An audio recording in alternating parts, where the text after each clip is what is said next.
kung titingnan ay para itong matigas na bato. Ito ay isang keso, blue cheese kung tawagin.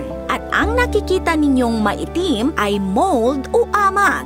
Pero safe naman pong kainin ang klase ng amag na ito. It's moldy, but it's safe to eat. But I eat ass, so...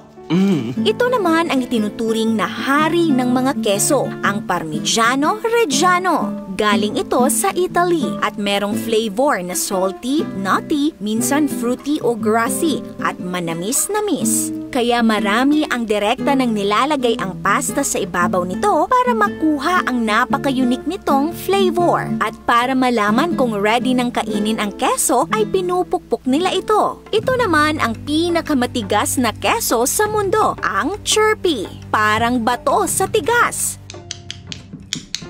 So hard it is, you cannot break with the hand. I'm not kidding, literally. Hindi ito basta-bastang nakakagat ng ngipin. Kailangan pang gamitan ng matulis na kutsilyo para mahiwa. Imagine, ang isang maliit na pirasong ito ay maaaring umabot ng halos 3 hours bago matunaw sa bibig. Pero pagdating sa amoy, ang itinuturing na pinakamabahong keso sa United Kingdom ay ang Stinking Bishop.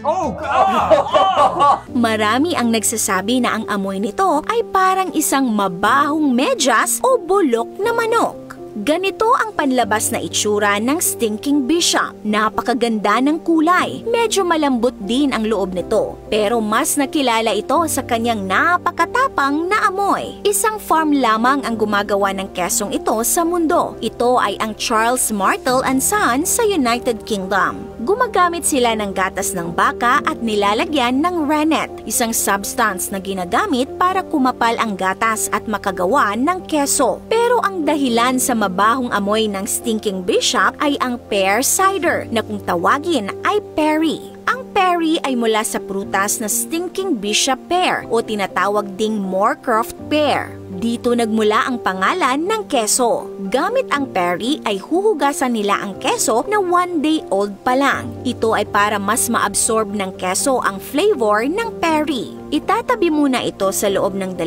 hanggang 3 linggo hanggang sa mag-mature. At ito na ang finished product. Ano naman kaya ang lasa nito kapag kinain? No smell at all. No? No. I mean, Not supposed to say that. no, because the smell can put you off. But this taste, I really love it. I don't know, it reminds me of some cheese I used to eat. Ang pinakamatigas na keso naman ay nagmula sa bansang Nepal. Ang Chirpy ay isang traditional cheese ng mga Nepalese. Isa sa mga unique features nito ay meron itong napakababang moisture content, kaya napakatigas nito at mas tumatagal.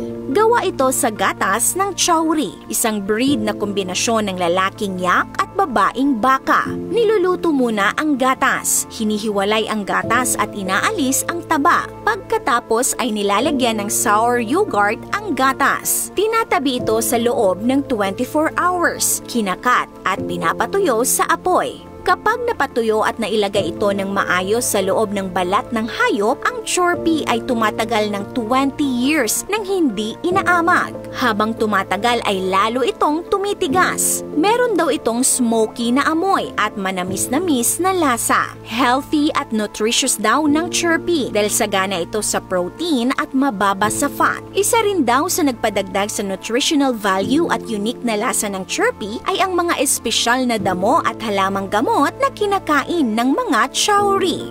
Kayo mga kaasam, meron na ba kayong natikman sa mga naitampok nating keso? This is your Ate O from our Republic. Hanggang sa muli and stay awesome!